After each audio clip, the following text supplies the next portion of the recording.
Hello, welcome to Consciously Healthy. I'm Claire. I'm Laura. And how are you today? I'm good. We're going to a spa. We are going to a spa. And we're not going to just any spa. We're going to the spa. We are.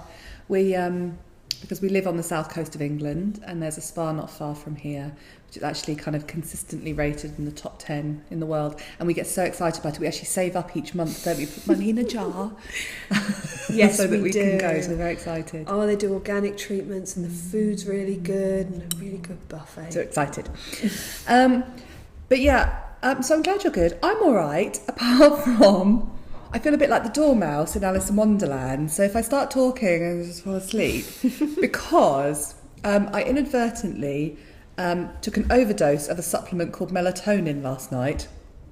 And melatonin is one of the hormones in our body that winds us down and helps us to sleep. And I was quite a bit frazzled last night. I'd gone against my own advice and had actually been using my laptop too late at night. So I was kind of blue screen. I could feel it was just too bright in my head.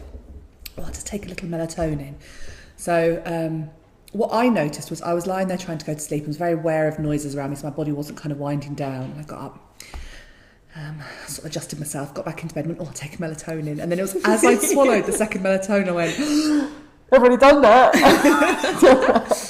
And so then I didn't even hear the alarm going off this morning. My husband was nudging me, going, we're supposed to be going to the gym. And I was like, I can't actually even stand. So, yeah, I'm here. So you're going to sleep through the spa and I'll eat your dinner. But I'll try to stay awake enough to discuss today's topic. Yes, which is not melatonin, which or is spas. not melatonin. What are we talking about today? But I think there's a lesson there, which is go careful with melatonin, kids. Yeah. Just because they're not prescription medication doesn't mean they don't work. Yeah. Say no to drugs. Say no to hormones. I don't know. There's a message in there, but I'm not sure what it is. Anyway. Our topic today is actually something that I really enjoy talking about, which is spiritual bypassing. And this is a phrase that kind of came into my consciousness a little while ago, and I absolutely love it. And what we mean by spiritual bypassing is a lot of the time when people start to do work on themselves or start to become aware of their emotions and becoming, taking steps towards emotional intelligence, what often happens is they start to realise that there are, we don't like to label them like this, but how most people would label them is there are positive or high vibration emotions, joy and laughter and excitement and love and, all those things, bliss. And there are low vibration, or some people call them negative emotions. So that would be your anger, fear, humiliation. And a lot of the time, a lot of spiritual practice talks about being in the love, getting into the love, follow your joy, be in the bliss. And that's all really well and good. But ultimately, if we are only ever looking for those emotions, then actually you put it really beautifully. It's like we're looking at a rainbow, but we only want to see red and yellow. We don't want to look at the other colours. And there is this huge gamut of emotions. And the human experience is actually about experiencing emotions. So these emotions, these chemicals that have been put in our body for us to experience something, it's not that they're not supposed to be there. And so a lot of the time, by the spiritual work that can often be out there, spiritual work as well, I actually don't even like the connotation of that. The self-development work, the self-knowledge work. Often it can be about just let's be in the love and let's just be in the enlightenment, love and light. And actually what can happen is we do something called spiritually bypassing, which is to bypass doing the work in the grubby bit, which actually takes us to the love and light. So, I've actually it's quite common that people say to me, well, I'm just really angry with them, but I just want to forgive them. I want to get to the point of forgiveness. And I'm like, no. There is a huge lesson. There is stuff going on here. And just to kind of take the flyover, literally bypassing all of the grub and the ick and the stuff that we just don't want to go into, that's not where we're going to get growth. That's actually where we spend the time in denial. Ironic that I actually I'm doing this on a day where I took so much melatonin that I couldn't wake up. Yeah. That's serious denial. Don't want to go to the gym. If you're watching, Emily, I did want to come to the gym.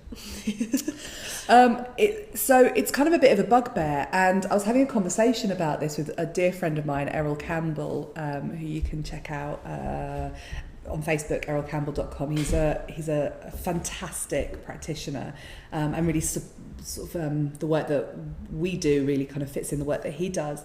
And he talks a lot about finding this place within us that actually it's like, or is it Joseph Campbell, many Campbells in this story. Joseph Campbell there's a quote which is, "The cave you fear to enter holds the treasure that you seek." And I love that, because it's like we will just keep holding back. Don't look at all this stuff. Here's a dam, keep bricking it up. I'm not going to look at it. I don't want to look at it. And actually, once we get in there and we pick apart all through the rubbish, then there's just silence, and there's just stillness, and there's just knowing. And our soul, our inner guidance, our higher being knows exactly what to do, and knows exactly that the fear, the anger, the shame, the humiliation are actually coming from our human place, from our ego place. They're not coming from our centered place. But we have to go into them before we can get to the other side. Because otherwise we're not being human. Otherwise, well, there we are, we're all Buddha. I've just come back from a really beautiful retreat, and it was based on Buddhist principles, and there was a lot of meditation involved, which was really, really good for me. And I think we're doing another podcast around sort of meditation and spending time alone. Are you going to put a pyramid on your head again? I think I might. If you missed that one, check out meditation. I think I might feel that coming on. It's been a while. Yeah. And I loved the space that they created in this retreat, and the teacher, a wonderful yoga teacher, wonderful meditation teacher, and she was reading some Buddhist principles from a book, and there was something that I think taps into this spiritual bypassing. Is she read a quote, and I can't remember it word for word, but it said something around, it's not our thoughts that are the enemy, it's our emotions, and they are suffocating our soul. And I went, ooh, that doesn't resonate at all. That actually, I disagree with that, because, like Claire said, it's about the human experience, and the principles that they were trying to teach is that if we can just get rid of our emotions and our thoughts and sit in stillness, then we can arrive at peace. And so there's this kind of get away from all of this so that we can be in the bliss and the happiness and our true and be in our true purpose. And I'm like, but this is the human experience. This is where the gold is. We can't have peace by ignoring our emotions and our thoughts and what is going on in our lives. The only way that we can get to peace is by embracing this. Absolutely. Well, there is no path to peace. Peace is the way, but the way that we find the peace within is to go within. It's not to just ignore it all. And I mean, actually, the principles that we work with are much more tantric. They are much more from like A Course in Miracles, Marianne Williamson, Gabrielle Bernstein kind of ethos, which is actually about it's not about having conflict. It's not me versus my anger. Actually, it's about embracing it. It's about, I don't want to become absorbed by my anger. But I don't want to fight it either. I want to find a place where I can just be with the emotion. It no longer controls me. I'm able to witness it, acknowledge that there's a learning in there, and move forward. And it's when we're not prepared to go into this, when we're not prepared to look at those emotions, that's spiritual bypassing. And it's something that people, actually we see it a lot in the industry, in our industry. Yeah, very much so. I meet a lot of practitioners who say that they're above anger. Yeah. What do you mean you're above anger? Or no, I don't experience anger because I'm much too sort of enlightened for that. What? I mean, anger's such an important emotion, and one of the most beautiful films that has come out recently is the Inside Out Pixar movie, which I bought for my family this Christmas. And it's so beautiful because at the heart of the story is for us to be truly happy, then we have a spectrum of emotions and we need them all. Yeah, absolutely. And they make up our personality, and yeah, it's really exciting. And I can honestly say, and I'm pretty sure I can speak for you in this, that had I just kept trying to get to the light, then the depth of knowledge that I have about myself now, from the journey that I've been on, learning how to work with all of my emotions and embrace them, has just created like a real depth to myself, myself knowing that just wouldn't have been there if we'd have always just been trying to bypass the anger, bypass the negative emotions. Yeah, well, we talk about, becoming whole, being whole, and we can only be whole with the light and the dark. It comes together. Yeah, absolutely. So that's spiritual bypassing. And if you want to learn more about how to deal with your emotions, then we work with this. So check out reclaimyourlifewithease.com.